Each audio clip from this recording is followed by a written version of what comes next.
Welcome to Giant Ability TV.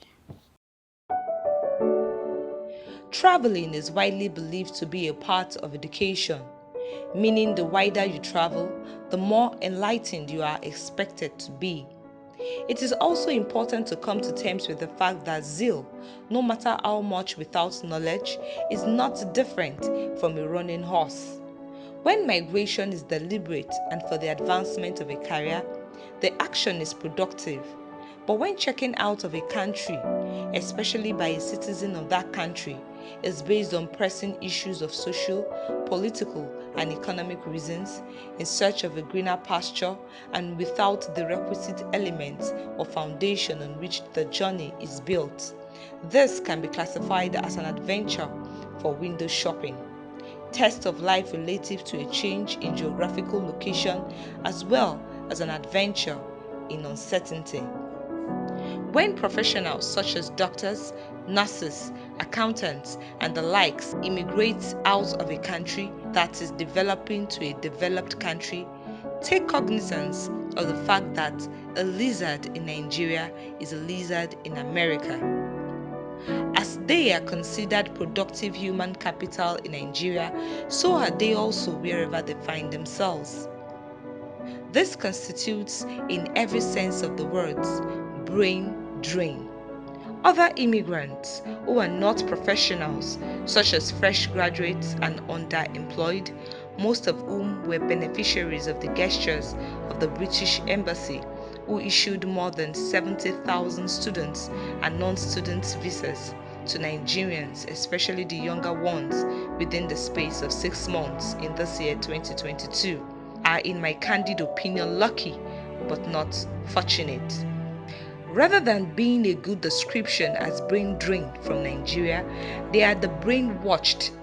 Experts have discussed at different forums the question of why the sudden immigration of the Nigerian youths, especially in drones to the United Kingdom, the advantages and disadvantages, and steps to be taken to curb the Japa syndrome.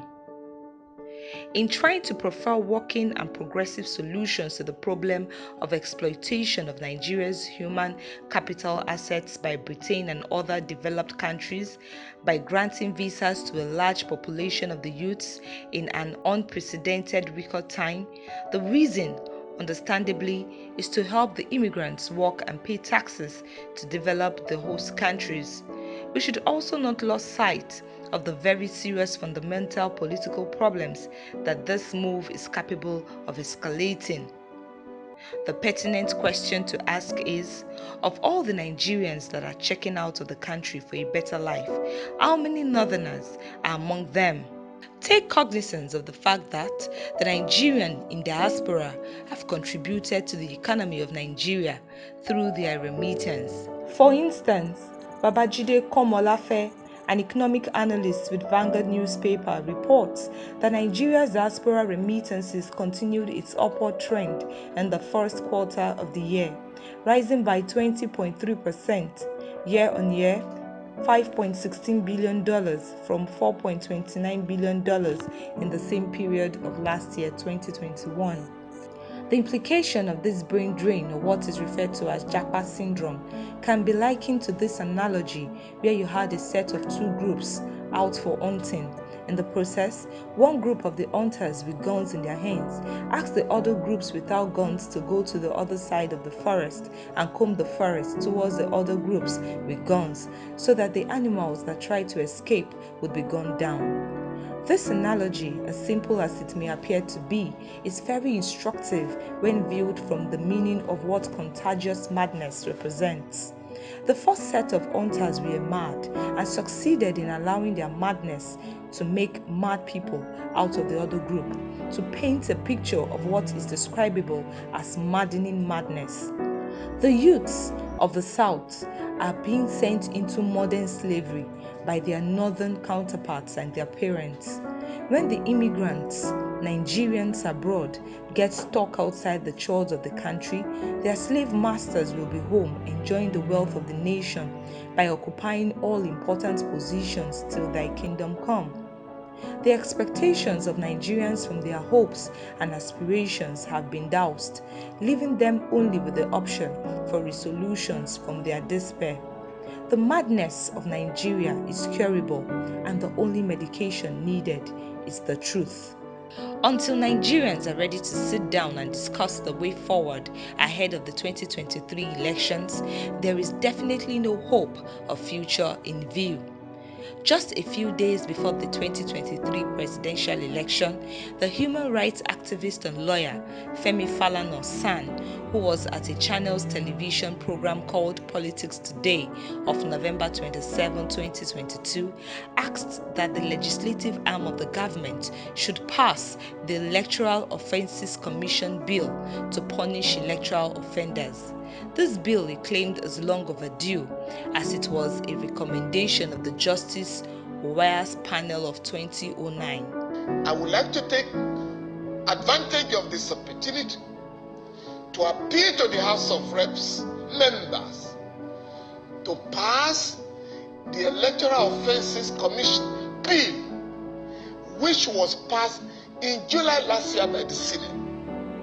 Surprisingly, the House of Reps has not passed the bill. This was part of the recommendation of the Ware's panel as far back as 2009 that electoral offenders should be prosecuted by a commission, because INEC alone cannot prosecute all electoral offenders. And that is why INEC is asked to conduct election, register voters, and then you have a commission to deal with electoral offense. And unless we do that very, very quickly, the 2023 election may be marred by violence of unimaginable proportion.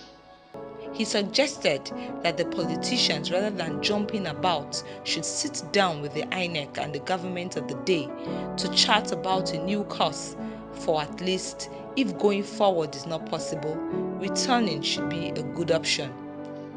Keep making the movements of life progressively, but remember that as a bird that wanders away from her nest, so is the man that wanders away from his place. There are bridges to cross, narrow bridges indeed, for Nigerians to get to the promised land. It is not by you, Jakpa or not Jakpa, that you are going to make it. The reason is this.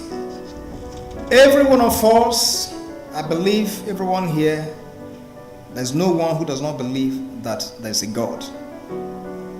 Now, there is a purpose for each and every one of us to be on this planet, on this surface of the earth. And the Creator did not make a mistake by bringing you and I to occupy this defined space. If the reason for your moving, it is not to know what happens in another client and for you to come to inject it, you just want to abandon, then you're a failure. And I do not believe that there's anyone here who would desire to be a failure. Why?